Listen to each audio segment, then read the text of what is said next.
February 2nd, 2015. Vice Mayor Friend, will you lead us in the Pledge of Allegiance? Absolutely.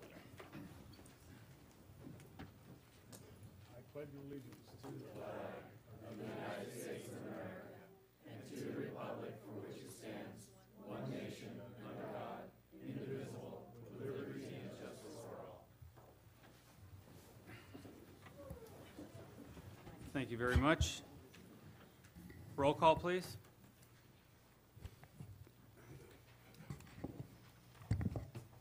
Councilmember Clower, Yes. Councilmember Gomez, Here. Mayor Velazquez, Here. Councilmember Friend, Present. Councilmember Luna, City Manager Rivera, I'm here. City Attorney Sullivan, Here. Chief Westrick. Here. Thank you. Thank you very much. Verification of agenda posting. The agenda for the City Council of the City of Hollister regular meeting of February 2nd, 2015 was posted on the bulletin board at City Hall on January 28th, 2015 at 11:46 a.m. per Government Code Section 54954.2. Thank you very much. City Attorney, do you have anything to report out? Yeah, we had a closed session this evening to do a personnel evaluation of the city manager, and that has not been completed, so no reportable action was taken. Thank you very much. Item A, consent resolution. Are there any items from council that you'd like to pull? Item A5. A5? A9? Are there any items from the public? A4? Just A4. A4? And I will abstain from A7. Is there a motion? Motion to approve as amended. Is there a second? Second. All in favor? Aye. Aye. Motion carries. Item A4.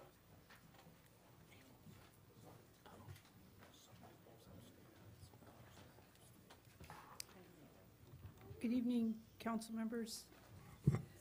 This is a resolution approving a member of understanding between the City of Hollister and the San Diego County Chamber of Commerce and Visitors Bureau for a tourism marketing campaign. It would also approve a supplemental appropriation. Is there questions There's a question from the public. Who's the speaker? Chris Mann?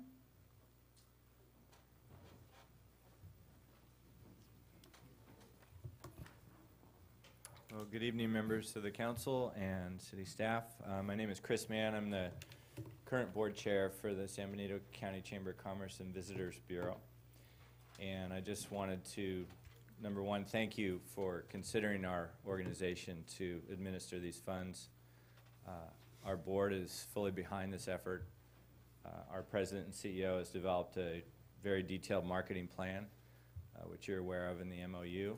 Which our board has approved and signed, and we're ready to move forward. And our presence tonight is just to relay to you our excitement about this area and the aspects it has, the pinnacles, and just the beauty of this valley as you drive in. And I think with some concentrated effort from our organization and collaborating with others such as the Business Council and the Farm Bureau and Community Foundation, other groups, I think there's a lot to be had here, so we would appreciate any questions you may have. We've got several members of our board here. We have our president and CEO, and we're just available to answer questions. And again, we appreciate the opportunity. Thank you. Thank you very much. Are there any questions from council? I do have a couple of comments, Mr. Mayor. I wasn't sure if anybody was going to bring this item up, but it was about a year ago where we initially started having these discussions, and I sat down with the mayor to kind of gather his thoughts on proposing a set-aside fund for tourism for San Benito County. We were still kind of unsure on what organization and who we were going to work with. I think we were kind of unsure about 30 days ago who we were going to work with and move forward with, but I'm happy to see that the chamber has stepped up. We approved this back in June, I want to say. The council did unanimously.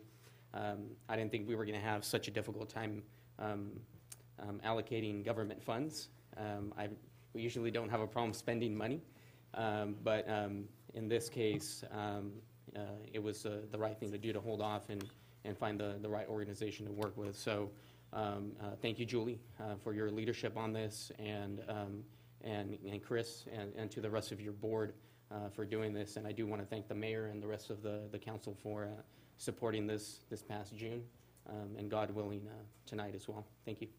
Thank you very much. Any other questions? Is there a motion? Wait, we have more speakers. We do have another speaker. Yeah. Julie Vieira. She's changed her mind. I'm Julie Vieira, CEO and President of the Chamber, and I basically filled out a speaker card in case any council members had questions for me. So, no? Sometimes you stop while you're ahead. I know. I I know. Councilmember Clara has a question now. Okay.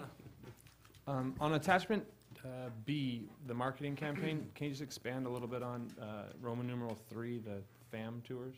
Okay, FAM tours. It's, the FAM tours, I should have put promotional tours, and everybody would have probably understood that. It's to bring, we actually have 3 scheduled. It's to bring writers, bloggers, radio show hosts to San Benito County, give them a tour of what we have here so that they will go back, write about it, blog about it, tweet about it, and get the information out for us. We have Big Blend, who's coming for a week. We have the International Wine and Food President, Lisa Kiersman, who's coming for 4 days. And then we have another group that we're working with to bring in at the end of May. So we will probably have a total of about 20 people in and out of San Benito County over the next 2 months. Okay. And just one more question on number 5 for the radio advertising. Is that going to be local? Can we expect to hear that on our radio stations, or is it somewhere else? What we're going to do is get demographics for the area to see what the listener capacity is for certain radio stations, and then decide which ones we're going to go with. But it will be out of the area. Okay. Our area knows about, well, we hope that everybody knows what we have in San Benito County, but it will be radio stations out of the area. Thank you. Vice Mayor Friend? Yeah, I just, on Victor's comment about spending public funds, I just wanted everybody to know, we do have a member of the council on the tourism board, so that all these funds will be accounted for and reported back to the council. So I was volunteered to do that, and I'm happy to do that because it's very exciting what they've got planned to do. So I think it's going to be a great addition and help to get this started. So. Anybody else? Any other questions? We have another speaker. Thank you.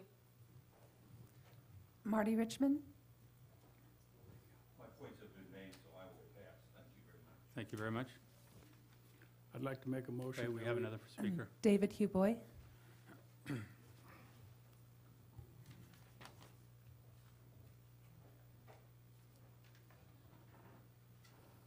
Good evening, City Council. I did take a few minutes to have a prepared statement on behalf of the Chamber, so I'd like to share it with you all. I am a board member, and the Chamber, believes in tourism as an essential part of our economy and economic development in San Benito County. The cultural history of our area, from the wine trails to the natural resources, the scenic views of our region, the broad base of visual and performing arts, are all key components of the area's potential. The Chamber programs promote efforts to enhance and market the area's unrealized tourism potential. For us to become a destination and gateway for tourism, it requires a collective vision and a collective effort to make informed decisions as how we effectively put the supplemental appropriation to use. In my view, the San Benito County Chamber of Commerce is on the rise with renewed spirit and energy to take a more prominent role as not only a vehicle to promote local businesses, but on a larger scale, promote what we and our area has to offer. Thank you very much. Thank you very much. Are there any other speakers? Thank you. No, We Mr. have Mayor. a motion, and we had a second? I'll second that. Okay. All in favor? Aye. Aye. Motion carries, 5-0 vote. Move forward to item A5. Good evening, Mayor, council members. Item A5 is a supplemental appropriation of $150,000 from the Park Development Fund to finish what we started out of Valley View Park. It will fund improvements to the whale. It will put in the basketball court. It'll put in the trails. It'll put in the seating area. It will put in the arbor. And it will put in the 2 to 5-year-old playground that was never finished. So our intention is to go ahead and get that stuff taken care of for the citizens. Okay, thank you very much. Is there any questions from council? Yeah, thank you. Councilmember Gomez? Yeah, I appreciate your time. I'm actually going to defer until after the speakers. Ashley Sand.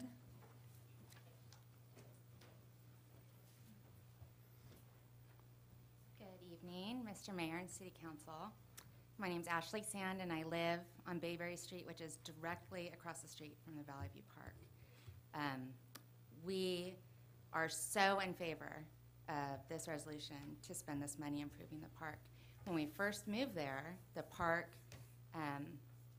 was really in need of some help. We started a neighborhood watch group with the help of Chief Westrick to clean up the activity that was going on there. There was illegal activity going on, partying, graffiti, and we've made huge improvements to stop all that activity. There's no more partying pretty much at night.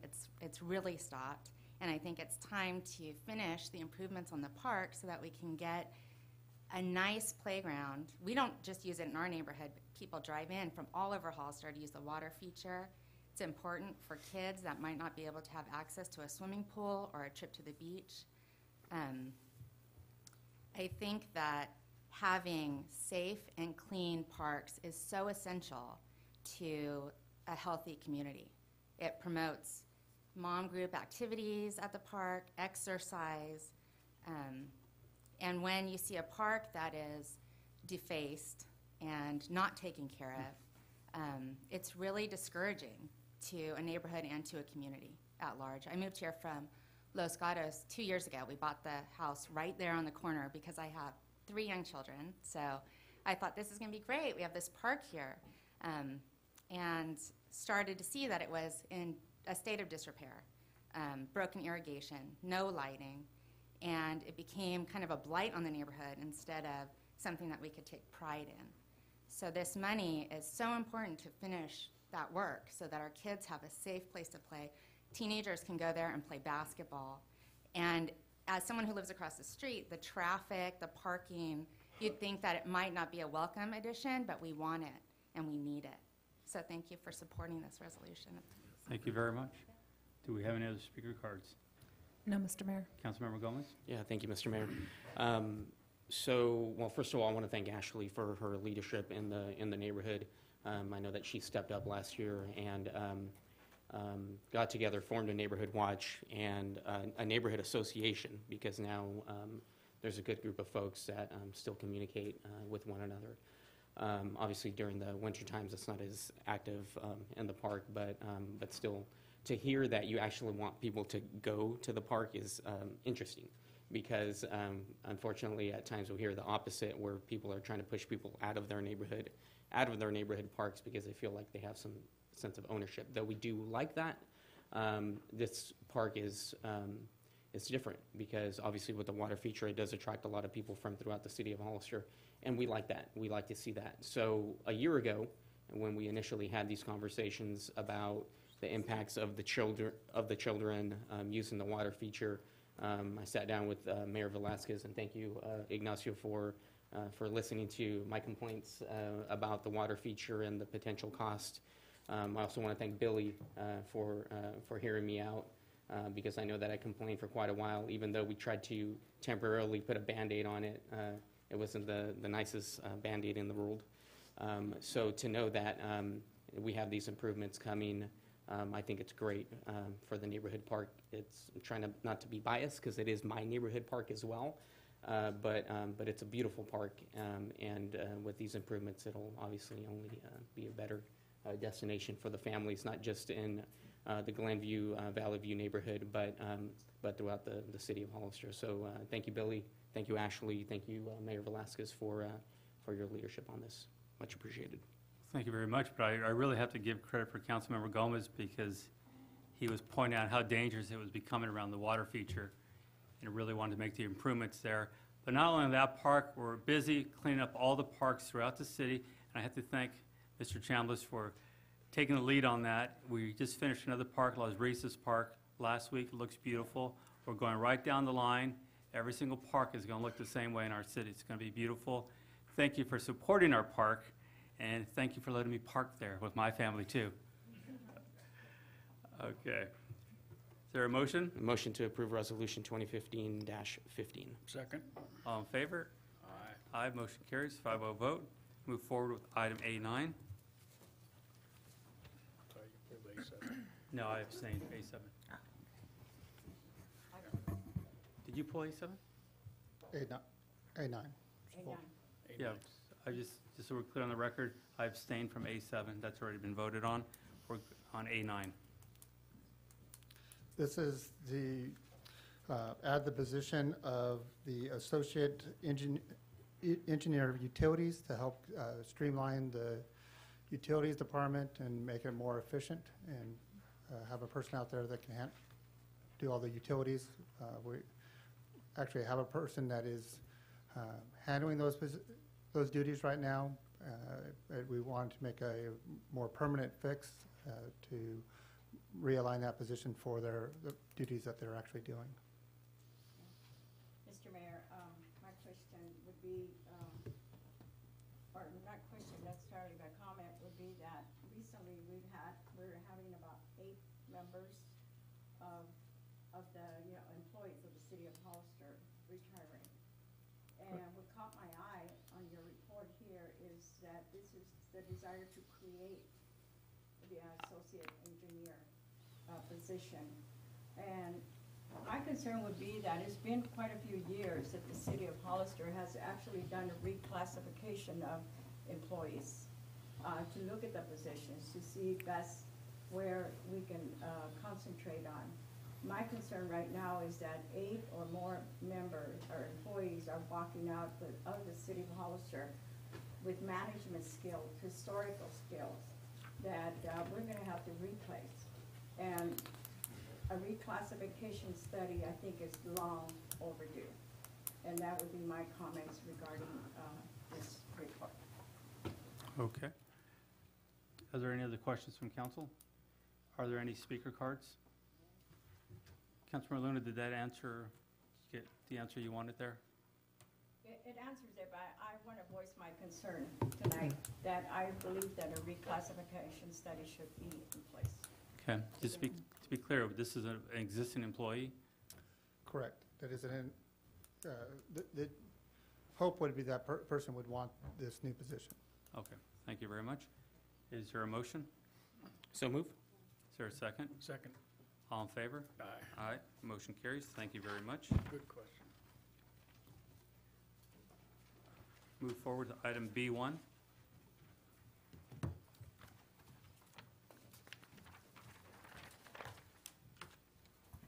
Good evening, Mayor Velasquez and council members. This resolution is for the 6-year budget, 6-month budget for the successor agency to the former redevelopment agency for the period of June 30th, 2015 to December 31st, 2015. As you may know, when redevelopment was dissolved in the state of California, the Enabling Act requires that we come before the successor agency to get a 6-month budget, and then that goes to the Oversight Board for approval, and then to the Department of Finance. So we're recommending that you approve the resolution adopting the recognized obligation payment schedule, which is the budget. Okay, thank you. Is there any questions from council? Any speaker cards? I make a motion to approve B1. Second? All in favor? Aye. Motion carries, 5-0 vote. Item C, public input. This is the time for anyone in the audience to speak on any item not on the agenda and within the subject matter jurisdiction of the council.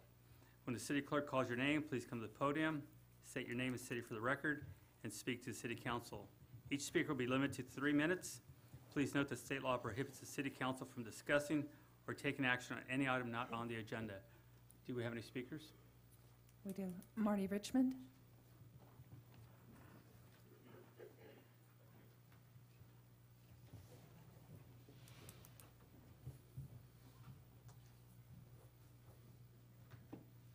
Good evening, Mr. Mayor, members of the council. Marty Richmond from Hollister, and I'm watching the countdown timer. You know, today Apple announced, if you haven't seen it in the news, they're going to build a $2 billion data center in Mesa, Arizona. And one of the attractions of that center is the fact that it's going to run all on renewable energy.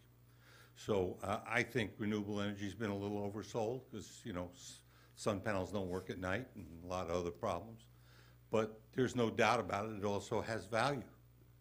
And the companies that are up in Silicon Valley see a lot of value in their public image on using renewable energy. And we're faced here with a problem is we have a proposal for a terrific renewable energy project, and it just can't seem to get anybody interested, which is, it just has me flabbergasted, okay? We have the Pinocchio Valley Solar Project that's already withstood 2 challenges in court and passed. It's worth probably several $billion. It will save more than 1 million barrels of oil a year for 30 years on average. That's 30 million barrels of oil. The downside is, well, I don't think there is any. The mitigation is 10 acres per acre of land. I mean, you can only love the blunt-nosed lizard so much before you run out of love for the blunt-nosed lizard, okay? So the way I see it is we're just killing ourselves to get any kind of business in here. Anybody who pays taxes, and they will pay a lot of taxes, anybody who provides jobs, somebody wrote me a note on one of the public sites saying it only will be 1 to 5 jobs. Well, let me tell you, if you don't have a job, only 1 to 5 jobs will do nicely. We all know that in California, the real poverty rate is 25% when you count the cost of housing. Without the cost of housing, it's 13 to 15%. So all this is we're just desperate for a win-win like this to be put in. And I can't imagine why anybody who lives within the city of Hollister would object to this program. I mean, it doesn't have much downside. Everything has some downside, but this is mostly upside. But I can't seem to get the Board of Supervisors to move on it with any affirmative action, and we can't seem to get our representatives in Washington to do affirmative action because it needs a NEPA review. Because we don't write enough letters, I hope you get around to putting it on the agenda to strong support, and I hope you start calling the people at the Board of Supervisors 8 seconds to tell them that your constituency supports this program. Thank you. Thank you very much.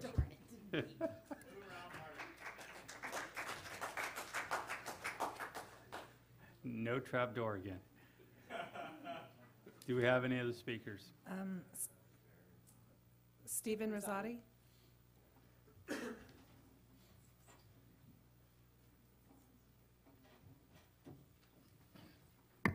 Hi, good evening. Steve Rosati, Hollister resident. I'd like to thank the council for not supporting the closure of Nash Road during school hours at this time. I suppose the council's most likely going to be lobbied in the near future to possibly change the position, so I'm hoping some of these points are kept in mind during that time. Rather than swapping land with the school district, I believe we're going to first need the construction of a new roadway or bypass around the back of the football field for the vehicles to use first.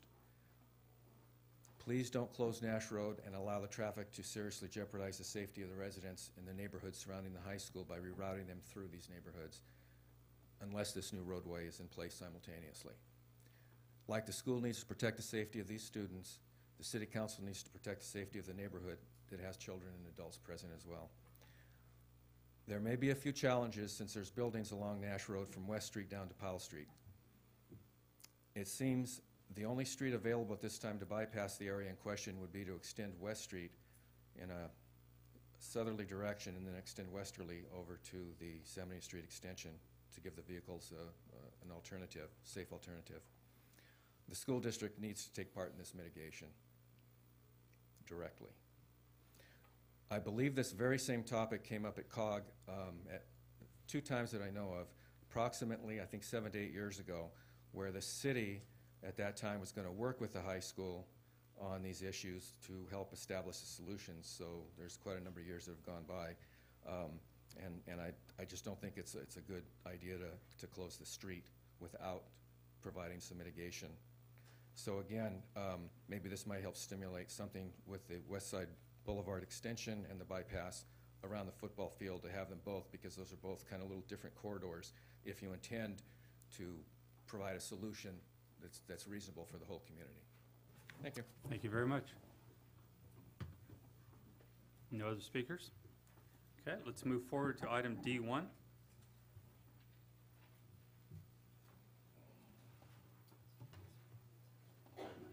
Who's presenting?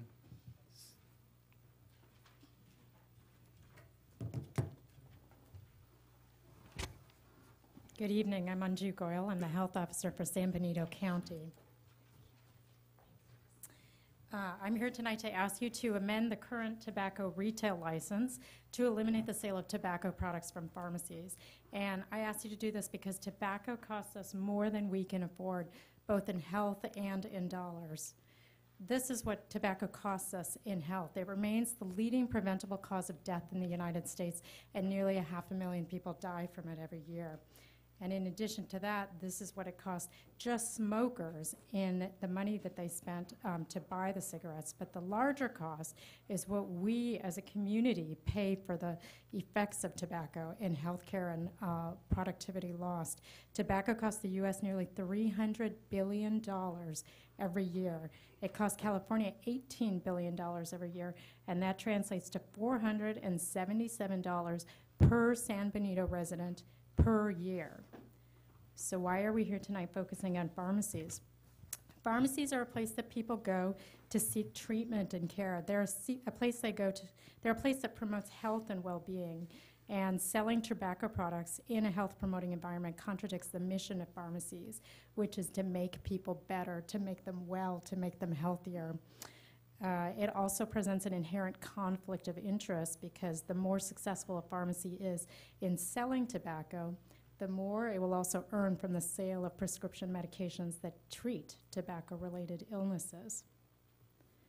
We have 7 pharmacies in San Benito County at this time, and 3 of them have made independent voluntary decisions to cease the sale of all tobacco products, most recently Nob Hill Raley's.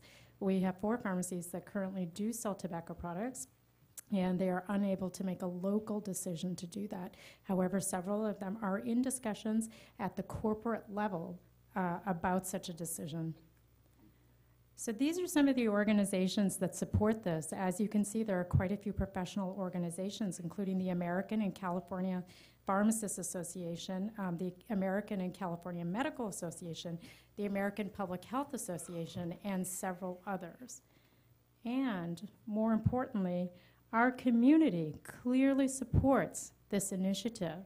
We interviewed 336 residents of San Benito County and asked them, would you support a tobacco-free pharmacies policy?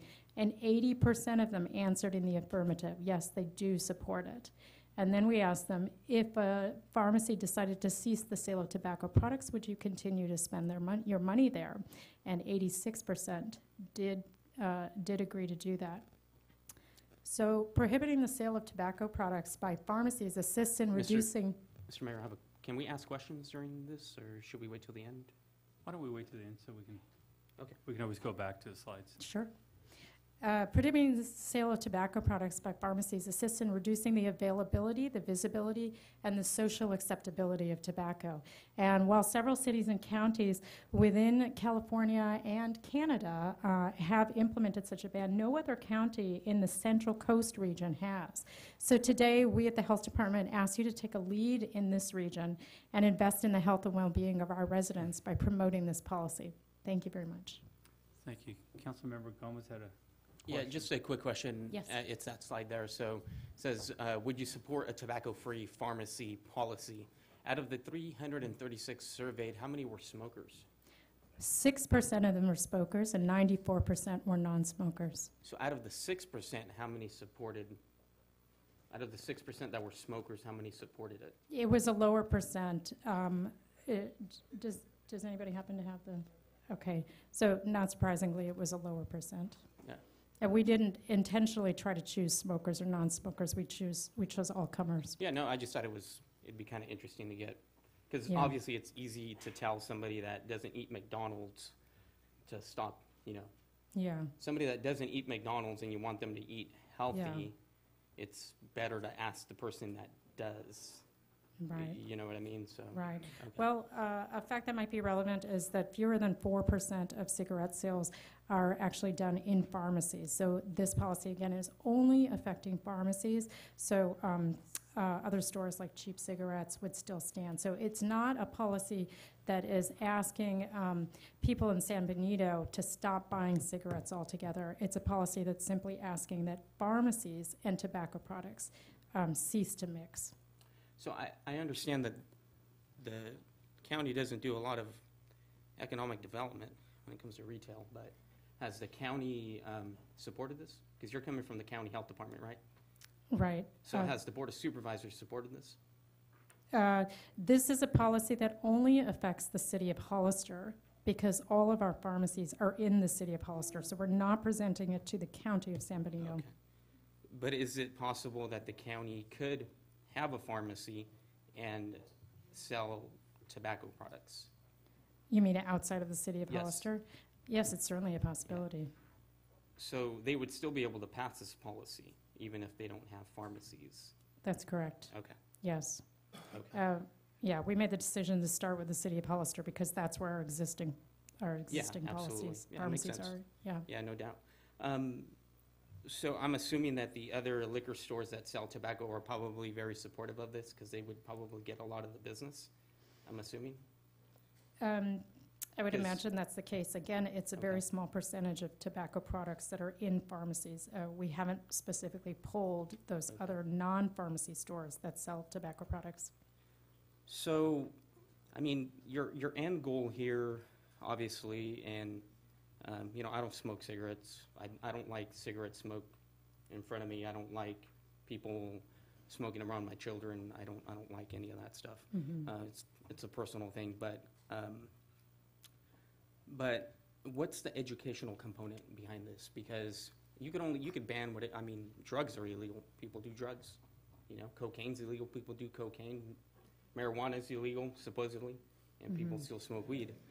So, you can't really legislate morality. You can't legislate habits. So, what's the educational component behind this? What are you doing to, because, you don't want to just ban cigarettes, because banning something doesn't stop somebody from doing it. Right, and that's, Yeah, go ahead. yeah, and that's really not what we're attempting to do here.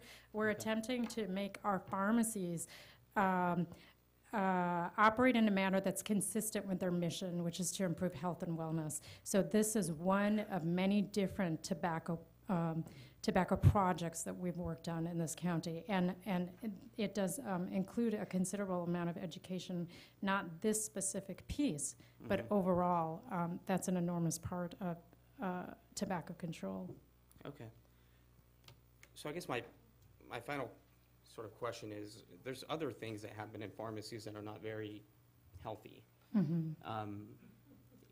You could go buy a Twinkie, and you would still run into, I'm sorry, I'm not trying to make a joke out of it, but Twinkies are pretty dangerous.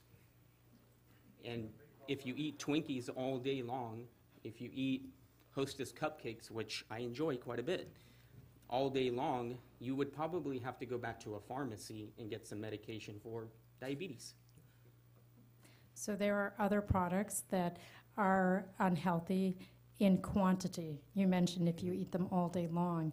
Now, nicotine is in a separate category because it is dangerous in any amount. So alcohol, it's not included in that category. Sugar is not included in that category. Small amounts of alcohol can actually promote health and well-being.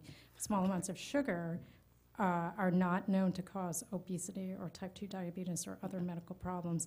Nicotine, however, tobacco, is something which in no level at all is considered safe to health. Okay, all right. Well, thank you, I appreciate that. Appreciate you Absolutely. answering those questions. Councilmember Luna? Yes, Mr. Mayor. First and foremost, I do want to mention that I was in a session in a meeting with all of you, and I did get an education on tobacco. I'm not a smoker. I'm just like Councilman Gomez. I don't like smoke in front of me. I do believe that, you know, if we are going to educate the community or the City of Hollister residents, I think the survey that was taken, and I did voice that to you, my concern that 336 respondents, I wish you would have had maybe the triple amount of respondents on that. I think you could have gone to several locations in the community that probably were not covered, because we need to know across the board how people really feel about this. My concern that I voiced to you that day was the e-cigarettes, how popular that is among young people today, and that is a major concern. And I'm hoping that you will look into that and educate the community on how bad it is. If you go online, there's so much information on that e-cigarette that is getting so popular. And I'm just hoping that in the city of Hollister, the population will come to think how bad that is for their children as well. So that would be my comment. Yeah, I appreciate you raising that. And we are aware of the dangers of e-cigarettes, and the California Department of Public Health recently put out a warning about e-cigarettes. And we have had numerous discussions about it in the health department, and we do plan to address that in the near future. As far as the survey results go, our results are consistent with other larger surveys that have been done around the state, where the vast majority, well over 50% of respondents, do support this resolution. Councilmember Friend? Well, I also got an education with meeting with the health department about this. This graphic is the one that told me that we were moving in the right direction. That's why I suggested they put it up here. As a reformed smoker, which is the worst kind, I think, it's been 40 years, but I still notice it when I walk into a place and people have been smoking. I think this is more for the children. And I mean, 336, we didn't have that many people vote, I think, this time. So that's a pretty good representation, I think, and it's a kind of a staggering figure that not only would 80% of the people surveyed support it, but 86% of them would continue to shop in those stores. So that answered my question about people don't like to give up the convenience of doing one-stop shopping, where if they're going to buy their legal drugs in one place, they can't go get their legal cigarettes somewhere else. And I thought that was a telling number there. So I really do support this. I think this is a good idea. And we have received letters from pharmacies. We have received letters from other doctors in other areas that have proven to me that it's if the other pharmacies are volunteering to do this, it's money out of their pocket. And they're seeing that there's a conflict there between selling health products and selling cigarettes. I guess we should do something about it. So. We have some speaker cards. Can I, before we go, is it all right if I ask a couple of questions? Yes, sir. Thank you.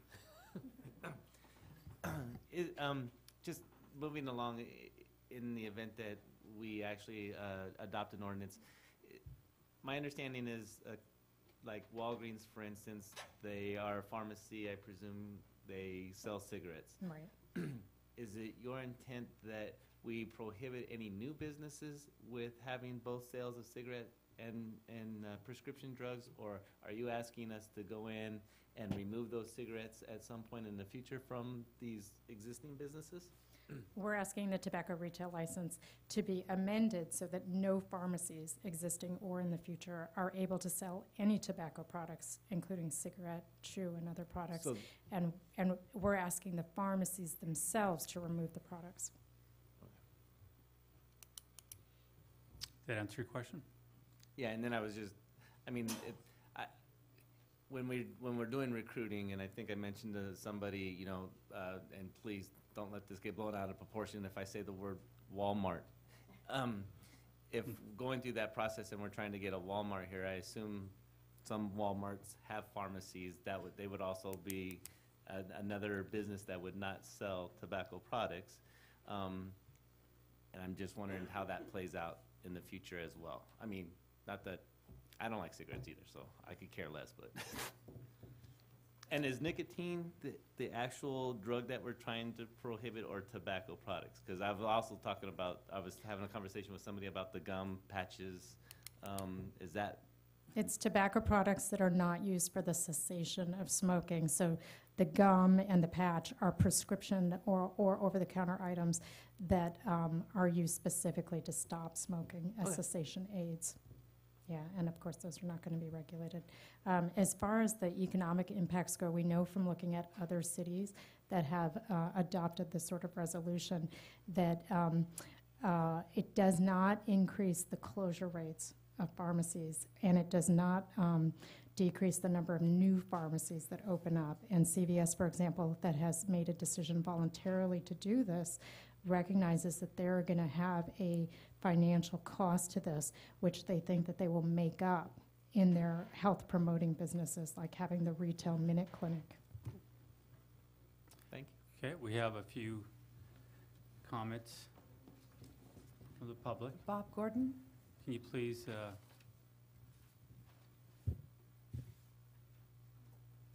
Good evening. My name is Bob Gordon. I'm project director from the California LGBT Tobacco Education Partnership. And as a person who's lost 3 close relatives to tobacco-related disease, including my dear cousin Richard, who received his first pack of cigarettes when he was going off to Vietnam to serve, and he battled emphysema, and we lost him at age 60, and I'm really thinking of him tonight, and I just want to thank you for the opportunity to address you. Based on 8 years that our organization has been advocating for tobacco-free pharmacy policies, I can tell you that virtually the entire rest of the world does not sell tobacco in a pharmacy. And those communities in our state that have passed policies to eliminate the sales of tobacco in pharmacies are doing really well with it. And I did want to mention Richmond, California has a Walmart at 1400 Hilltop Mall Road, so they passed the policy in 2009, so Walmart's still there. But it was a good question. It's a really important question. Now, one of the differences that young people in those communities are now going to stores with their parents, and they're not being exposed to and tempted by racks and racks of Marlboros and Camels at the front of the store. So it's a real norm change for young people coming up. As many people already know, there's tremendous support within the pharmacy community. Late last year, Dr. Ron Chapman, the director of the California Department of Health Services, wrote a letter to praise the California Board of Pharmacy. Every state has a Board of Pharmacy, and our Board of Pharmacy unanimously passed a policy statement, and they said, therefore, the board recommends that pharmacies and chain stores that include pharmacies eliminate the sale of e-cigarettes and tobacco products. So one might ask, why is it important to have a legislative policy in place? Well, it's great that independent pharmacies and chains like CVS and Target have policies to not sell tobacco. It's also important to work toward enacting community-wide laws, a law that creates a level playing field among pharmacies, and a law that's legally enforceable, and while a corporate policy could be revoked at will. And finally, speaking of enforcement, in the communities where tobacco-free pharmacy policies have been enacted, it's really quite simple. Each store generally receives a notice from the local health department before the implementation date. And what we've seen is that pharmacies, including national chains such as Safeway and Walgreens, comply immediately. Their permit has expired, they take the tobacco out of the stores. And of course, CVS and Nob Hill Market are absolutely to be commended for keeping young people and the health of the entire community in mind today. And I want to thank this council for its similar attention to the health and the future of this community. The last thing is there is a poll on the freelance online, and 61.4%, when I looked at it this afternoon, were supporting this idea. Thank you very much. Thank you very much. Caitlin Coney.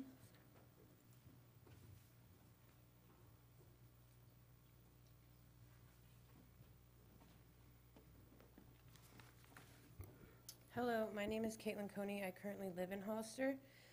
There are many different reasons why stores that have a pharmacy within them and endorse health and wellness should not then be able to turn around and sell and endorse tobacco products. I want to quickly discuss secondhand smoke as it pertains to the environment surrounding the establishments that sell tobacco products versus pharmacies. I am also a former smoker, and I had no problem smoking outside of a liquor store or any store for that matter from which I bought my cigarettes. It just seemed natural. Buy them, come out, light up, smoke. I never put much thought to it, but in hindsight, I realized I felt that if they endorsed it by selling to me, there was no reason why I shouldn't just go outside and smoke.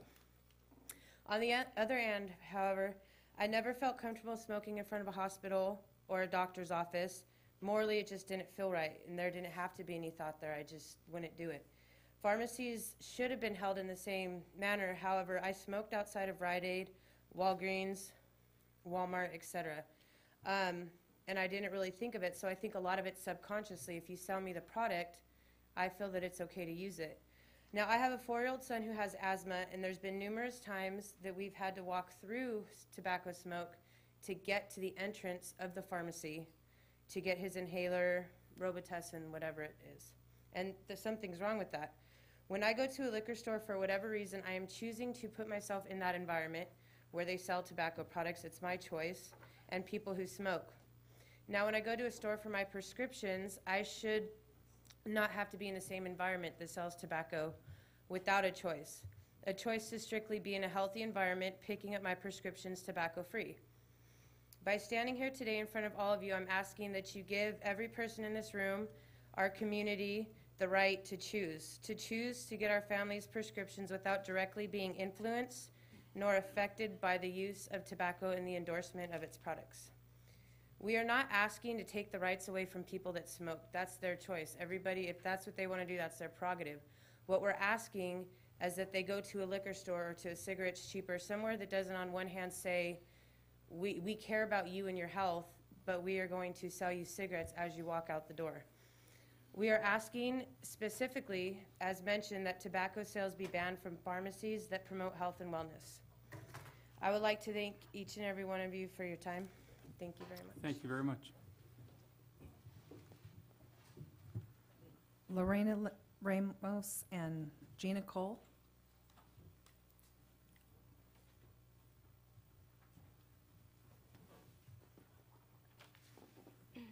Good evening, Mayor and council members. My name is Lorena Ramos.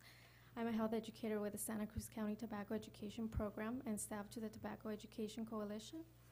My name is Gina Cole, and I work with the Tobacco Control Program for a competitive grantee, a nonprofit agency in Watsonville. And we also have Gonzalo from the Monterey County Tobacco Education Program. Today we are here because we are neighboring counties, and we collaborate on the tobacco education control work with the County of San Benito. And we do this through the Regional Tobacco Collaborative. We are very excited the Hollisters having this conversation tonight. As you probably already know, in October 2014, CVS decided to discontinue the sale of all tobacco products in the company's more than 7,000 pharmacies throughout the nation. Further, they also launched a smoking cessation campaign. CVS made these changes because the company realized that selling tobacco in pharmacies sends a mixed message to its consumers about health and tobacco use. These messages can impact people's health and have the potential to change social norms related to tobacco use. People trying to quit and young people are particularly vulnerable to these messages. On one hand, we're telling them to stop smoking or to not smoke, but yet they go to pharmacies and they see e-cigarettes right next to smoking cessation products. Other jurisdictions throughout the state and the county have also realized that cigarettes and tobacco products do not have a place in pharmacies and have adopted local tobacco-free pharmacy laws. A tobacco-free pharmacy law policy in Hollister will not only impact the health of the city's residents in a positive way, but it will also pave the way for cities in the rest of San Benito County and for neighboring communities like those in the counties of Santa Cruz and Monterey to do the same. The Regional Tobacco Collaborative, Santa Cruz County, Monterey County, thank this council for their leadership on this issue. Thank you so much. Thank you very much. Raquel Ornelas.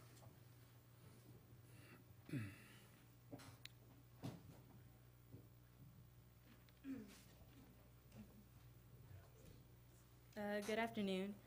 My name is Raquel Ornelas. I'm 17 and currently working on finishing my senior year at San Benito High School. From past experiences, I have never approved of pharmacies selling tobacco. I remember about 2 years ago, my aunt asked my sister to pick up her medication from Save Mart. My sister, 20 at the time, said, "Why not?" We were waiting for her prescription when she called my sister asking to buy her some cigarettes. My sister had hesitated, but agreed to do so. She walked out, cigarettes in one hand and medication in the other. Man, you could not believe the look she had gotten. When we went to give my aunt her things, she grabbed them and thanked us. I remember exactly what she had said. "I shouldn't have asked you to go. It's just humiliating. The stares I get when I do it, it's unbearable. Sorry, guys." Thus making me realize we could help people like her. This is only one of many reasons for why we should eliminate tobacco from pharmacies. Thank you. Thank you very much. Yasmin Diaz. Good evening. My name is Yasmin Diaz. As a youth of this community and an older sister to my 6-year-old brother, I have grown to see many of my friends and peers become influenced by tobacco. My brother will be growing up here as many other kids who should not be exposed as easily to tobacco. Making this change in Hollister can reduce the risk of children in the future. We are the future and are hoping that this can be a start of a healthier place to live. Let's be role models and make changes that will benefit us all. So we turn to you, City Council members, to better our community. Thank you. Thank you. That's it. No more, Mr. Mayor. Mr. Jones and then Ms. Rosati afterwards. You are Mr. Jones.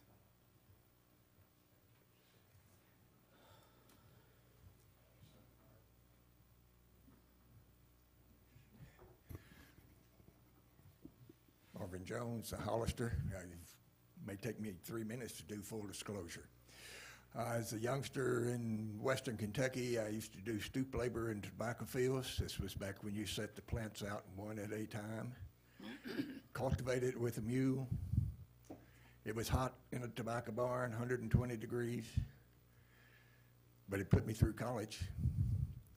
I quit smoking 40-plus years ago, had a very traumatic experience. There was no support groups like this, no education. I was amongst smokers. It was traumatic. I still enjoy the smoke of the smell of a good cigar, though. I'm not that adverse to it. But I would oppose this. You're going to put some of our grocery stores in a position on whether they're going to have to decide whether to close their pharmacy or to close their tobacco. Which one do they make the most profit off of? I oppose this. If you've recently read the Declaration of Independence, the Constitution, it wouldn't hurt if you got out and read it again. If you've lost a copy, I'll get you another one. Once you get on a slippery slope of telling businesses what they can do and what they cannot do, you're going down the wrong path. Again, I choose not to smoke. My daddy died of a matched pair of lung cancers. It is very dangerous. It is probably almost as dangerous as alcohol. It probably costs the country as much, maybe not quite as much, as alcohol costs and the abuses of that. Is alcohol going to be next? No, we've tried that one. That didn't work too well. But don't go down this road. You're going down a slippery slope. You're going to get on it. And it's real easy to say, I know what's better for you, then you know what's better for you. Don't go there. Thank you. Thank you. Mr. Rosati? Steve Rosati, Hollister resident. I happen to be here for another issue, but this is important, so I, again, can't help myself. In looking at the list of agencies that are working on this topic, the California Pharmacists Association, the American Pharmacists Association, PPSI, or Pharmacist Planning Services, for decades has been one to educate the public. So that's been going on at the public level and at the legislative level. And I think it's important that, I think legislatively, when you think about it, I think at the state and federal levels, that has helped stimulate chains to, I think, expedite their positions, because as I looked at the list, there's a couple of them who are in the process of choosing not to sell them. So I think the local, when the local people, government, at least, if you, I don't know if this is going to cause a problem with the word banning, if that's going to cause a lot of problems. So, and I'm not supporting changing that word, but if it's an issue with a couple of votes, then, I mean, at a minimum, at least the word supporting. I think when you combine your efforts with all the efforts that the associations are doing right now throughout the United States and at the local level, I think it could only stimulate the rapidity, you know, how rapid this thing's going to get accomplished at the chain level, and that's what you want to get to. Independents can make a quick decision on whether or not to do something in their business. You know how it is in corporate. And corporate responds to pressures. And I just think if our own Board of Pharmacy, I happen to be a pharmacist as well. I'm sorry I didn't state that. But anyway, if our own Board of Pharmacy, who usually stays kind of neutral on these issues, if they even come out and take a position, my God, what's that say? So again, if banning is a little too strong, if you can use the word strongly, whatever, and again, I'm not trying to step in, but this needs to be passed. Thank you. Thank you very much. There's one more speaker. There's Mr. one more speaker. Marty Richmond.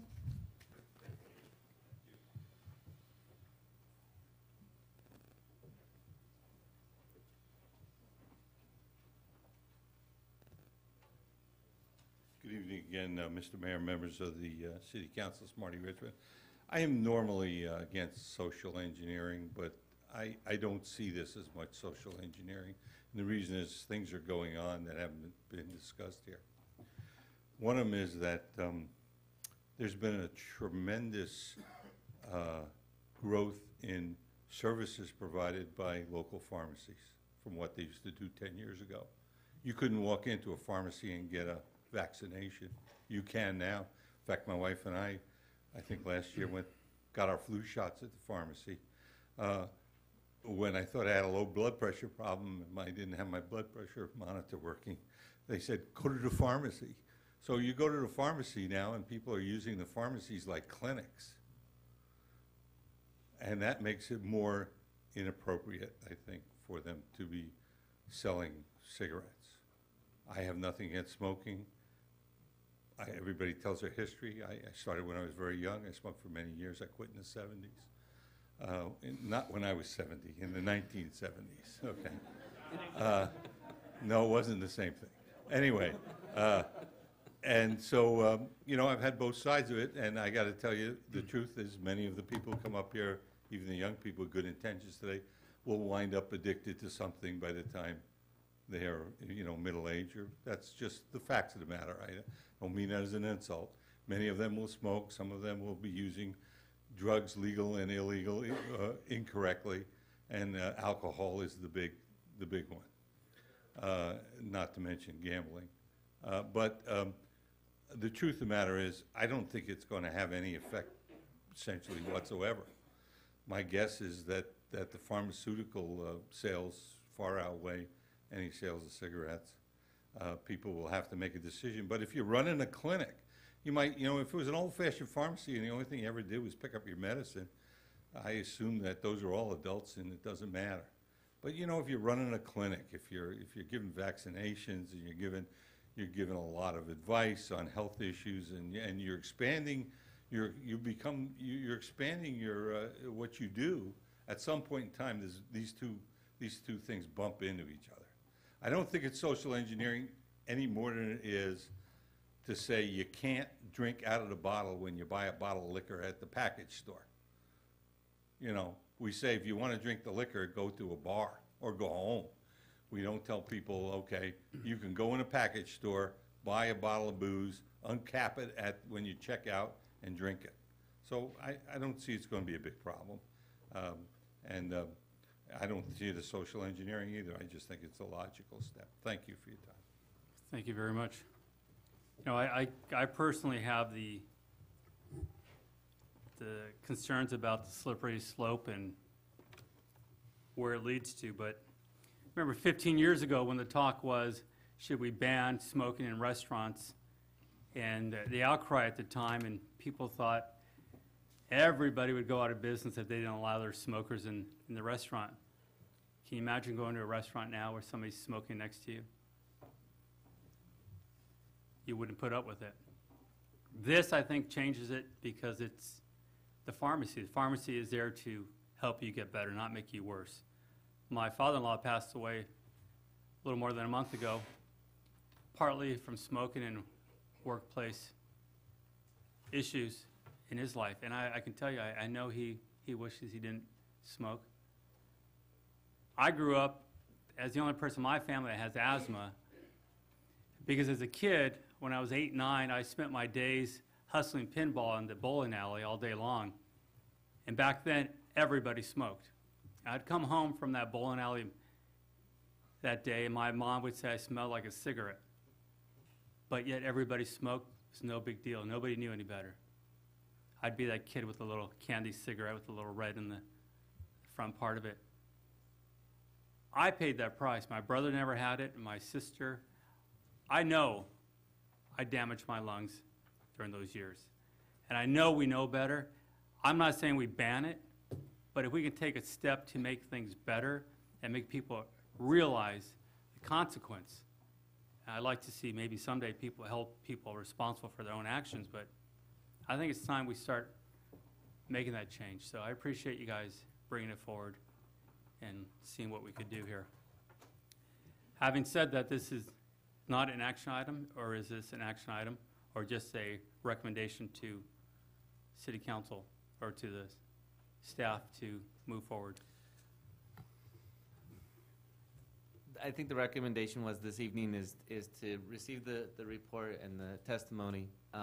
If it is something, again, and I think the language is kind of a moot point, because if you're talking about adopting an ordinance that prohibits the sale of tobacco products in a pharmacy, you can't say it any other way than prohibits, bans, whatever the term you want to use. If that's the direction or the consensus that the council wants to go, my recommendation is that you direct your city attorney to begin drafting the language for that ordinance. Unless you want to take a softer approach and have us come back with a resolution that says that we support it, but won't make it law. Councilmember Gomez. I guess those are your two options. Okay, thank you. Thank you for clarifying that. So I want to thank those folks that stepped up and voiced their concerns regarding smoking in general. Number one, folks shouldn't be smoking in front of liquor stores or any businesses, which is already restricted. I understand the argument regarding, selling pharmaceuticals and selling tobacco. There's a lot of hypocrisy out there in business, kind of like McDonald's selling salads, or somebody walking out eating a Big Mac with a Diet Coke. That's hypocrisy. I don't like to see it necessarily in front of me, especially in front of my children. I spent many years as a business owner here in Hollister. I may have sold probably over 100,000 pizzas in my 10 years of owning the pizza chain here in Hollister. And I'm sure I contributed to quite a bit of clogged arteries in my days. And that's the free will of people. And honestly, I don't like to restrict business. If somebody's going to purchase it and it's legal, then go ahead and sell it to them. Oddly enough, I think I'm bending to the argument of it being exposed to children, because I don't want it exposed to my own either. So this is on the record, and so I will be supporting this. And it was an easy decision for me to make, but I appreciate you folks being here. I appreciate the health department reaching out to me and wanting to sit with me. I'm not sure who Dolores is, but I know that she was contacting me, and unfortunately, my schedule didn't permit it. Yours did, and I appreciate you reaching out to me and allowing me to sit down with you. Unfortunately, it didn't happen, but I appreciate you folks making the time to make this presentation here tonight. So, anyway, with that said, I'll be supporting this. Okay, at this point, is there a consensus from the council to ban tobacco products in pharmacies? I have a question, Billy. The way this reads, we have an ordinance on the books that allows people to sell cigarettes in stores. So what we're doing is we're gonna make an amendment to that saying everybody but pharmacies can do that. That's Or one we're gonna approach. try and do a separate. That seems like that's probably the easiest approach from a ordinance perspective, is to amend the tobacco ordinance that we currently have on the books. I may defer to Jerry because Jerry's an expert in ordinances, but let that be known. That's the first time that you were called an expert in anything. Billy's correct on that. Mr. Vera is correct on that. We can amend the current ordinance. Okay. Then I would like to see a vote of people that would like to direct staff to do that, to amend that ordinance. Well, I think we have to do a consensus and then do a vote That's what I'm at the saying. time. You could do a vote now. There's nothing restricting The that. vote would be the consensus or not. We could do a vote? All right, is there a vote for support of banning tobacco products in our pharmacies in the city of Hollister? Yeah, I'll Anybody make have a motion. I'll make a motion to direct staff to amend the muni code. Okay, there's a first and a second. All in favor? Aye. Aye. Aye. Against? None? Passes 5-0. Thank you very much.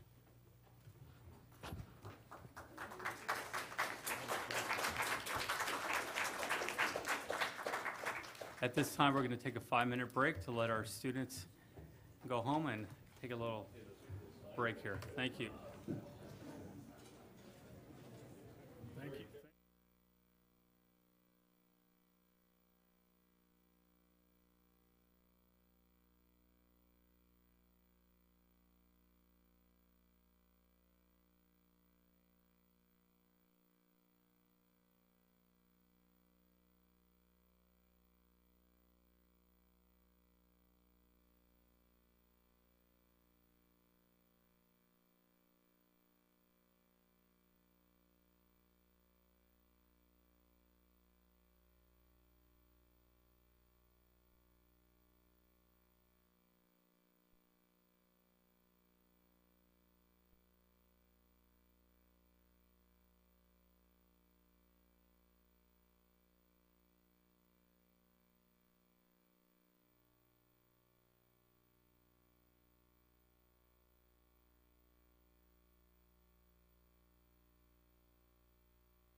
forward to item D2, City Manager's Report. Thank you, Mayor. I just wanted to offer this opportunity to explain a little bit why we've moved up this portion of the agenda to right here. At the New Mayors and Councils Conference, one of the sessions and speakers had the discussion about public input and people coming up to the podium and voicing their concerns to the city council, and the city council generally having the ability not to say anything and be sort of berated and everything, and everybody just kind of sits there and stares, and the person walks away and says, I guess you don't care. And the idea behind it is obviously, as you folks know, if it's not agendized, you probably shouldn't be talking about it. So sort of in a way to mitigate those kind of outbursts and whatnot, we'll have a section there right after the public input for me to give a report. And in my report, and in my normal report, I will try to address any of the concerns of the citizens who had stood at the podium and asked questions that you were unable to answer. So that's kind of why we're trying to take that approach now. So would that be next time C2? It'll always be D1 or in something? D. Yeah, it'll always be in D. Okay. Okay. Other than that, I wanted to just report that I actually spent the last few days of last week at the city managers' department head meetings of the League of California Cities, and I met a lot of people. I learned that I'm the only one that doesn't know what they're doing, so we're in good shape. That ends my report.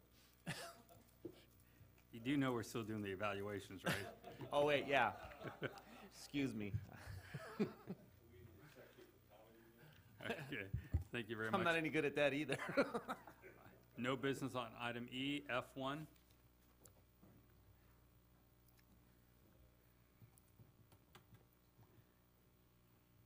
Good evening, Mayor, council members. F1 is the second reading of the ordinance change to allow us to modify the published regulation requiring helicopters to fly in opposite direction of the aircraft at the airport. So it's the same situation. We have to change our law so we can get the FAA to change their books so that everybody's going the same direction, which is a lot safer. Okay. Motion to waive full reading and adopt ordinance 1110. We don't have any speaker cards. The first and second, all in favor? Aye. Aye. Thank you. Motion carries, 5-0 vote. Item F2. Well, I'll be happy to take that since I just got the look. This was. This is what I learned. This is what I learned at the seminar. Damn, wake me up. Sorry. This has come up because of questions from applicants who have gone through the planning process, worked with the city manager, city engineer, city planning department in coming up with a project that addresses some of the city's needs. In this case, it was increasing the density of a real estate development to provide additional low and moderate income or small-sized homes. And what that did was made it impossible to go with full-width streets. And they didn't want to make private streets, so they wanted to do something where not the engineering standards, but the design standards can allow flexibility in the ordinance so that there can be that discussion and that collaboration with an applicant, a developer, so that they can design what the city says they need, but then not find themselves running afoul of regulations the city has in the design standards, which call for a certain width or a certain type of landscape. By giving the power to city manager, community development director, or city engineer, and that will allow for the design review also to have taken part at the planning commission and at those levels. So we're just allowing, encouraging better planning and a collaboration between our staff and the applicants. And it's not an engineering, so we're not saying you can go with smaller standards or less goods in the ground, but just if we have to squeeze a little here or squeeze a little there, that that we can accommodate the developers. Okay. Councilmember Friend? Is this only gonna pertain to developments that go through design review through the planning commission, or are you gonna do it for the administrative review also? Well, either way, I mean, a subdivision is anything of 4 units or more, so you know, that is, Subject to design review. Yeah, a lot split or a second unit, I doubt that we're ever gonna have it's theoretical that we might have a situation where a driveway to the back may be something that would be offered for dedication, but that would not be because of the second unit. That would be because probably the lot behind it, or not lot, the property behind it was going to be included in something that had a design review element. Any other questions from council? No, I'll make a motion that I have a speaker, Do we have a speaker card? Marty Richmond.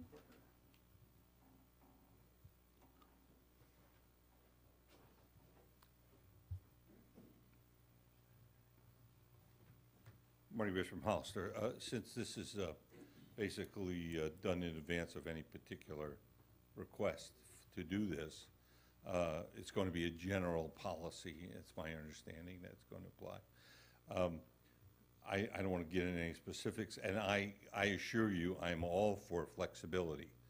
The problem is that everything that's in there as a design standard is in there for a reason, and therefore I don't want changes to be made without a record of why that happened, what the mitigations were for that, and what you get in return. Okay. In other words, if you're doing it so that you can get 3% more density or whatever it is, it should say that, and someone should put their signature on the bottom saying, we have determined from a design review that narrowing the streets will not inhibit the fire department from, or whatever the reason the streets were that wide in the first place. They don't, those design, what happens is this all gets lost in history from my experience. And people come up 5 years later and they never built the project. And they go, oh, you told me I could, and I'm not talking about necessarily just the city council. I'm talking about in other places, such as the, happens all the time at the county. People come up 7 years later and say, you told me I could build, 25 more houses. And then all of a sudden he's asking for a waiver and wants his tax money back and all this. No one has a record of what the heck went on in all these conversations. And when they are granted, then the next guy comes up and says, how come he can have a smaller street and I can't have a smaller street? And those are perfectly legitimate questions, and without a record, a full record, that people can review and that you can review, those get lost in history, and people believe that the insiders always get what they want and the outsiders get locked out of the courthouse door, as they used to say. So whatever this says, and I have not read the detailed change, I have to admit, it should include those issues. It should include a record of what the design was waived, or whatever the term's going to be used, the reason, what the city gets in return, since we're saying we're doing this to get something that we want, and that all should be signed off by somebody who says, I've looked at this, and I say it's okay, and the mitigation is going to be a yellow line in the middle of the street, or nothing at all, whatever it is. And that'll give you maximum flexibility, but it will also give you a defensible position, so you won't be accused of having one set of rules for some people and another set of rules for other people. I think it's important. Thank you very much for your Bill, time. Councilmember Friend. Yeah, I do want to comment, and I understand what you're saying, Marty, but that's why my question was, for units that go through design review and go through the planning commission, where they will have to make that claim and convince the planning commission that the exemption is correct. So that was my question.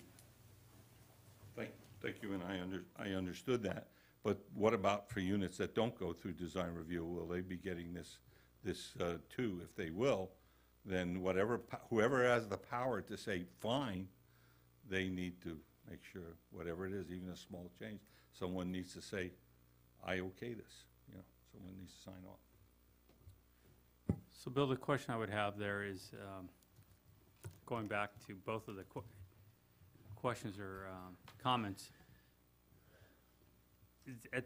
give us an example why this needs to be here. Let's see. Density is actually a really good sort of example of where you may have a lot. That's a planned unit development. We're asking, normally a street needs to be, we usually go with a standard street, which is a 60-foot right. Dave, I'm just gonna 60-foot right away, has curb to curb at 48 feet. But you may, in order to get density that complies with our general plan, or try to comply with other requirements that's set forth through the state, through the housing element, not narrowing the streets, not to an unsafe width. I mean, that's one thing that we just won't do. I mean, that was kind of the example. I know it was just used as an example for the fire department, but we're always going to have a minimum that's safe from curb to curb. And that just allows, there to be more land available instead of just, a bunch of pavement, off-street parking, park strips, 5-foot sidewalks, and then property line. So it's kind of in those sorts of situations. There's never going to be a situation, I was trying to think of a situation where anything would be adopted and approved administratively. Almost every project that we deal with has some sort of planning commission approval. And with that would come recommendations from staff if a particular plan works or doesn't work, whether it be turning radiuses for trash trucks or turning radiuses for fire apparatus. I mean, we will continue to look at all those sorts of things. But I think the one that we have really right now is it's really, a lot of times just boils down the street width. I mean, a lot of land is wasted on a 60-foot right-of-way when you don't ultimately need that for 2 travel lanes. And that was the question I was going to ask you, because now it's very common in new neighborhoods to have narrow streets. It's traffic calming. Yeah, there's all kinds of reasons why you have narrower streets. But I guess the next question is going to be, how do we make sure that one developer is not forced to do it and the other developer is exempted, or the other way around? I guess that's the issue, is how do we make sure it's a fair system for everyone? I think operating under the same ordinance or policy that says that we will allow this to happen, then it becomes strictly a developer sort of a situation and a developer-provoked design.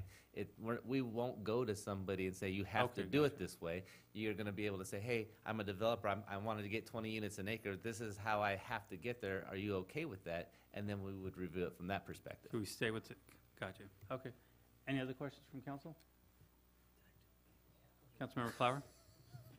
So, just to clarify, the way that it's sounding to me is that it wouldn't be a favor to developers. It's more the city getting out of its own way to be able to comply with whether it's the state or the city's own regulations and guidelines. Spoken like a developer, son.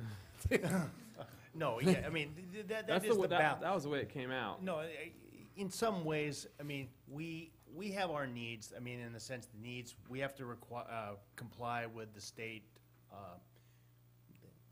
housing, community development, their housing element. That we need to put restrictions, and we also need to put requirements on them. And we're rated, we're graded, so that when the developers come in, sometimes we have things that we ask of them to do that may not really be in keeping or may make compromises. And so what we want to be able to do is be able to compromise basically with our design standards so that a better product can be done, and that they can comply with our requests, but you can quickly make it physically impossible to do, and then do safely. Now you can't get a fireman or a fire engine to the back of a development or something like that nature. Okay. If I can, going back to the sort of the design standards, they're implemented way back when because they are owned by the city, and the city wanted to be able to have the same sort of design criteria for their streets, so we know exactly where things are, how things are put together, what the cross sections are of streets. What I can say now in the housing and development industry is that homeowners associations are very difficult to obtain. I mean, to get through the DRE, to have the insurance companies, carry insurance policies on them. So one of the things that we're looking at doing is you have what would be a normal sort of PUD, a situation like a Holland Court, or that's a good example. That's actually a PUD where they have a homeowners association now. Well, that was built 15, 20 years ago when it was pretty easy to do. It's not so easy anymore. But that product type is still very valuable to the community because it is higher density. And one of the things is that the city afford to manage and have that small of a street? And the answer is I think with this ordinance is that, yeah, we can. We can make accommodations for that now. Okay, thank you very much. All right, is there a motion? I'll move that we read by title only, waive full reading, and introduce ordinance number 1111. Second. All in favor? All right. Aye. Motion carries. 5-0 vote. Move forward with item G1, report from city council members regarding committees that they serve. Councilmember Luna? Yes, thank you, Mr. Mayor. I attended the Gang Prevention Policy Committee on January the 28th at the County Board of Supervisors Chambers. This was the first meeting that I've attended. I found it very interesting because after all, I think for the past 40 years I've been working with young people in the community, and it was very interesting for me to actually participate in the discussion of the gang prevention. The only thing is that, and I know that people are watching us at City Council tonight, the only thing is that all the committee members were there, and I have to thank Chief Westbrook was also there in the audience, and one more person. What I hear, and for the past years, I've received calls at home. People are very concerned about gang activity. People are very concerned about neighborhoods in this community. And yet, we had two people in the audience. It was 1 hour discussion, and it was a very good discussion. And I think all of us had something to say about the issue and the concerns. But you know what? And we get the calls. But we're not there just to, to discuss and speak on behalf of the people that call us. If people are that concerned in this community, I think they should show up. Just like any other community, any other committee, call us is fine, but show up. 1 hour committee meeting where discussions are about your neighborhood, about the concern, about other communities that were brought up. Well, you know what? Other communities have to deal with the issue. That's fine, but this is Hollister. This is our community, and we should care what happens to those kids that are getting in trouble, and not only kids, and they have mentors, which are not very good mentors. But you know what? That should be a community concern across the board. So the only disappointment of that committee meeting was that nobody was in the audience other than our chief and another person. So I'm thinking, next time you call me, you know what I'm going to say, and you need to be there, and you need to be present. And just like this council meetings, you need to come here. You need to be present. You need to bring the issues to us. I mean, you have public comment. We are listening. We're here, and I think it's important that this committee is very important. And thank you for assigning me there, because you know that I'm going to be speaking out on behalf of our city, our residents, of the city council, and I hope that we can move something forward. Thank you. Thank you for attending. A very important committee. Councilmember Friend? No reports. I missed the gang prevention committee. Shame on you. Other commitments, I didn't know about it until an hour before the meeting. Councilmember Gomez? I didn't have any committee appointments. Councilmember Clower? No committee meetings.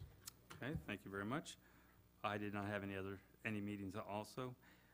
Move forward to item G2, informational reports from City Council. Councilmember Clower? Yeah, just, I had the opportunity to visit the animal shelter and see what a great job they're doing down there, and that was very interesting. And they're definitely understaffed and I think underfunded as well, and it's something that I'll be looking at in the next couple months here to see what we can do as a city council, as a city, to support the small group of people who are doing a great job down there. Just in general, if you're looking to adopt a pet, make a stop down by the shelter before you go looking online or going out of town to pick up one, because there's definitely a good number of cats and dogs there, and not all of them are probably adoptable, but a good number of them are, and there's lots of different types of animals there, so that's kind of my push for the day. Thank you. Councilmember Gomez? Nothing to report. Councilmember Friend? Yeah, I have one thing. I just wanted to bring to the city the information that on the 4th of July weekend, the 3rd, 4th, 5th, and 6th of July, we will have the Vietnam Veterans Movable Wall in town, and it will be at Dunn Park. And it's open to everybody. It'll be open from sunup to sunset. The American Legion Post is sponsoring it, and we're going to have the National Guard for security. So we'll actually have active duty troops providing security. So I just wanted to make that public announcement that we are going to have that there on those 4 days. Thank you. Thank you. Councilmember Luna? Yes, I just wanted to report that I have calendared in my personal calendar to drive through my district every Tuesday. I have taken a few blocks at a time, and at times, and also walk the city. So I have been walking the city. I'm looking at every store. I'm looking at every possibility of a vacant building where something could go in and enhance our city. So if you see me Tuesday driving around my district, that is what I'm going to be doing. Thank you. Thank you. I had the honor to be involved with the homeless count last week. About 40 volunteers showed up at 5:30 in the morning at the homeless shelter to go out around the county to count how many of the homeless we have living in campsites along the city or in cars throughout the city and county. And it's always an amazing experience when you go out, and I had 2 reporters traveling with me, and watching their jaws drop when they meet people and realize that they're just humans that need some help. And the stories that they have really changes the mindset. And we're making great progress on the homeless situation, and I want to thank the county staff for really taking the lead on it. They had several people from the county volunteering, driving us around, and they did a great job organizing it, so thank you to all of them. Also want to thank our crews here. I had a call from a concerned citizen. They almost tripped on one of our streets with a pothole near the library, and I sent that request over to our city manager, and I received a phone call today thanking the city for taking care of it so quickly, and I appreciate your help, Bill, making that happen. And also to our crews that put together the new playground set at Las Brisas Park. It was fun to see them working so hard and getting the hang of doing it and putting it together pretty darn well. I was pretty proud of those guys out there for making that happen and making it happen so quickly. So decided we're going to go ahead and rent them out to other cities to set up playground equipment as a new revenue source. So thank you again for all those guys. City manager. Nothing. City attorney. Nothing. Chief. Couple things. Earlier I distributed our 2014 crime stats, and I included with that a 5-year report as well. And hopefully we'll get a chance to look at that, but I kind of wanted to go over a couple of highlights on that as well. As you can see, crime is down somewhat.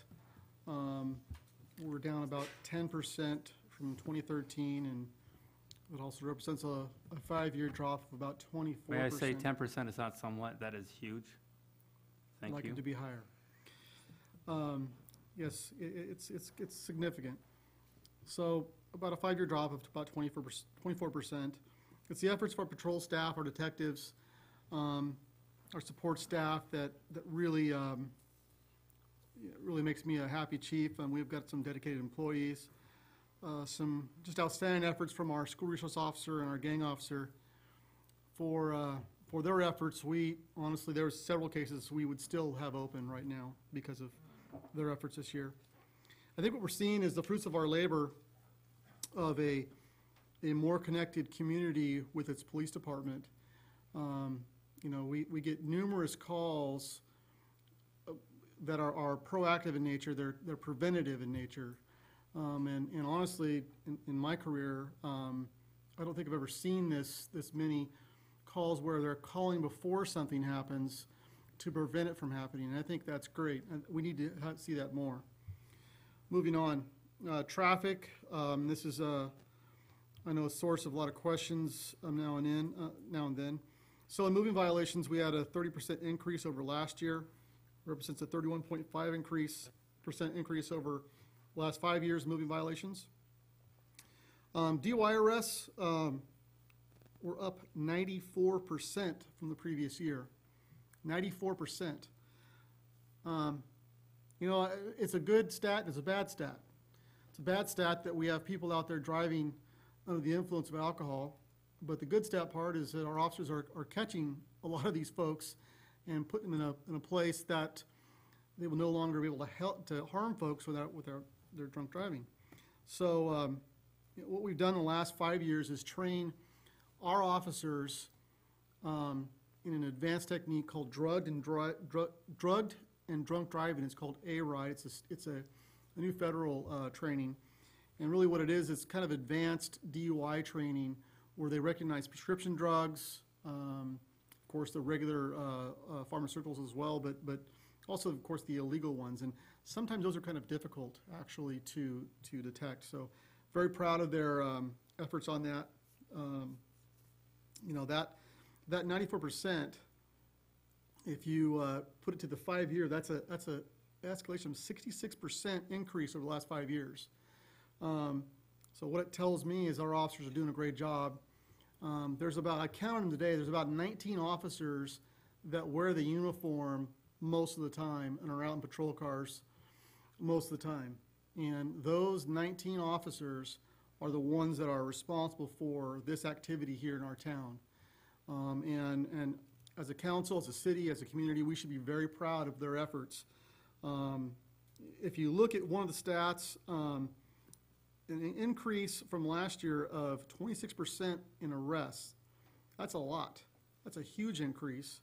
If you think about that, if there's 18 officers and there's 1,496 arrests, how many arrests per officer is that? Think about all the time that the officers put in for reports, all the time they spend in court.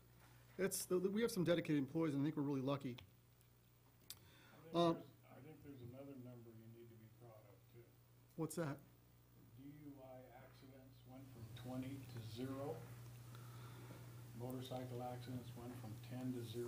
I think that is a direct reflection of the 94% increase in the DUI arrests. I would hope so. And I think, our goal is the protection of life and property. And, I'm not going to sit here and tell you mission accomplished because it's not. It's an ongoing mission. But I wanted to kind of highlight the efforts of the officers and the staff down at the police department for their hard work this year.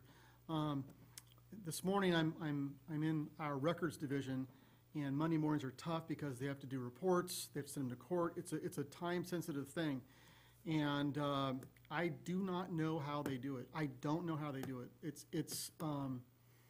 They get this stack of reports that they have to prepare for the court system, and it's kind of unbelievable how they do it. And I couldn't be prouder of them. Anyway, moving on, I think at some point we need to talk about for traffic for our schools. Tonight we approved, or you approved, the secondary SRO for our schools. We need to talk about bigger picture and maybe a plan to even make our streets a little safer. So at some point, we need to have the conversation about having a dedicated traffic unit in our community and figuring out how we can pay for that and how, what its mission would be. And as you know, I was a traffic officer early in my career, and I saw really the effectiveness of a proper traffic unit can have on a community. So I would be interested in talking about that more. To get on one more topic here, I met with a group of superintendents and my staff in regards to putting together a drug and gang awareness community meeting for our kids and their parents. And we're going to put that together. I don't know the date. It'll be sometime this year, but we've identified some areas of interest, and we've also identified that we have people that are on staff that can do this. But we want to do a good job, so we'll probably meet a few more times and see what the parameters would be for that as well. I also met with my staff on an ordinance that you talked about, Councilman Clower, regarding animal control, and we'll be looking into that as well. And we'll get back with the council on that. That would be an additional spay and neuter enhancement ordinance for our community. Lastly, I was approached by several people about parking by the library and it only being 1 hour parking. As you know, prior to that, the reason why it was 1 hour parking is because folks, when they were voting, would park there, and it was kind of quick in, quick out, and I don't think we need that anymore. So if you're interested, I'd be happy to look into making it into the downtown district, into the 3 hour parking that we have now, if you think your constituents would like that. Thank you. Thank you very much. Move forward on that motorcycle and that time change there. City Clerk. Pursuant to AB 1234, I need to report that Deputy City Clerk Christine and I attended a really good session last Friday, Northern City Clerk meeting on the Brown Act and the Public Records Act. So it was just worthwhile attending that meeting. Absolutely. Thank you very much. Let's move forward to item G3. The Hollister Airport appointments. Okay, pursuant to the resolutions that establish the Airport Advisory Commission, the Airport Commission met last Wednesday, reviewed the 3 county applications, and they are recommending Dean Judd and Doug Jackson to be appointed for the 2 county seats on the Airport Commission. So we need council ratification for that. And then Councilman Luna is working on obtaining some applicants for the representative for District 2 on the commission. And I just need to verify the date for when those applications are going to be in, Mickey, so we can schedule that for the next or second council meeting. Yeah, I had mentioned if we could have an extension to the end of this month. Okay, so then the applications would be on the council agenda for March 17th. Sure, it's fine. Thank you. Okay. Before we move on, I did have one other question. Jerry, did everybody respond about the special meeting next Monday? Yes. We're good? Okay, Yes, thank we you. are good, thank you. That would be at Confirmed. 7 o'clock? 7 o'clock, Monday, special meeting. Okay. Now, is there a motion for approval for ratification of the appointees? Is there a second? All in favor? Aye. Motion carries. 5-0 vote. Item G4. Good evening, Mayor, council members. I'm here to give you an update on Las Bricuses Park. When I submitted the report, it was an update, but I guess this is kind of a final report since it's done now. So just a quick review of the timeline. You approved us to order the playground on the 5th of December. They were delivered on the 12th of January. We took out the existing vandalized playground on the 20th of January. We performed site work the 21st through the 26th. What that involved was leveling it out after we got the posts out, backfilling, compacting so that we could put new holes in and they wouldn't fall apart, and then laying out where the new holes go and digging the holes. There were a lot of really big holes for this playground. We used 9 yards of concrete to stick that thing into the ground. It's not going anywhere. On the 27th, we put the structure together in one day. We concreted on the 28th. On the 29th, we put the rubber back, and that particular park was built before the ADA ramp requirements. So we went ahead and installed 2 ADA ramps, so we're compliant. And we were able to get the playground open on the 30th of January. So here's a couple pictures of the equipment going together. This is assembled, but the concrete's not in, and you can see those holes. They're 2 foot diameter and 4 feet deep. They were huge. This is us working on one of the ADA ramps. This is after everything was put back, the safety surfacing's back in, and we are just taking down the fence, and the kids were on the other side of the fence going open, open, open. And the kids have a little message for you here, if this works. Thank you, City Council. I channeled my inner Spielberg. Potential votes right there. I went by there this morning about 11 o'clock, and there must have been 8 kids on that climbing wall. I sure hope it's a holiday. I passed by, it must have been 5, and there was over 20, at least over minimum 20 kids out there playing, so they seemed to love it. Absolutely a great job. Mr. Mayor, we have a speaker on this. We have a speaker. Marty Richmond. Marty Richmond, Hollister, really quickly, I want to thank the city council. I no longer play in that playground, but I wanted to tell you that I think for a couple of issues. Number one is it shows how much people like their neighborhood playground. One of the reasons I'm, you know, I have everybody over at the county don't like me anyway. They're calling me names is because I'm opposing this multi-$20 million, what is it called, parkway thing, you know, Magic Park that goes all the way down to South County or whatever. Look, people appreciate their local playgrounds more and their locally available baseball fields and soccer fields more.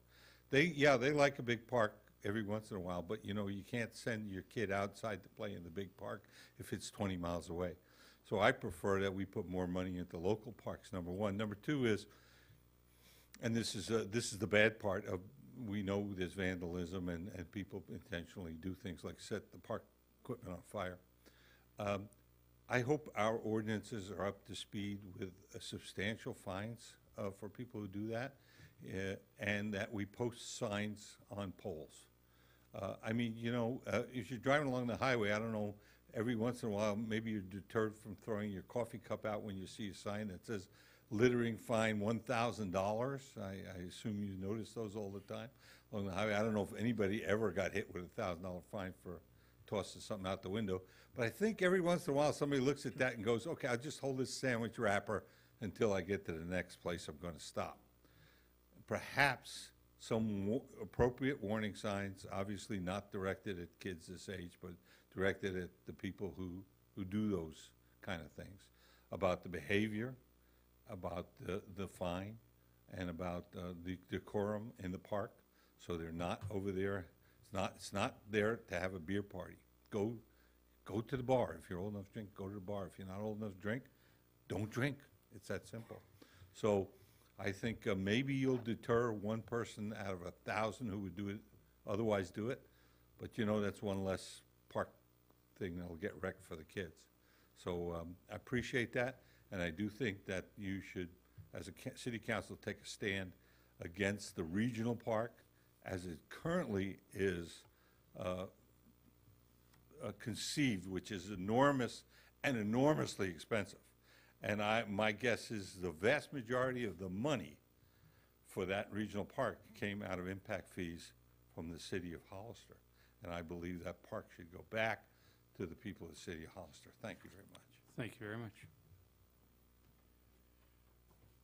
This week, we're finishing putting in some trees. I discovered that 5 trees had died and were removed, and no one replaced them. So they're being replaced, and we have a mistletoe infection in a few of the trees. We're going to spray that on Wednesday or Thursday. Can't remember which one of those days the chemical's arriving. If you wish to do a little ribbon cutting or rededication, we can put that together. Otherwise, it's on to the next park.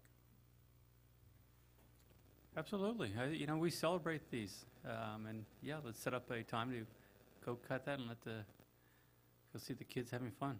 Okay. Yeah, it would probably be a little bit, I hate to bring out staff on a weekend, but it would be nice if we could do that and contact Karen Percival and the Neighborhood Association on Nespers and make sure they all come out.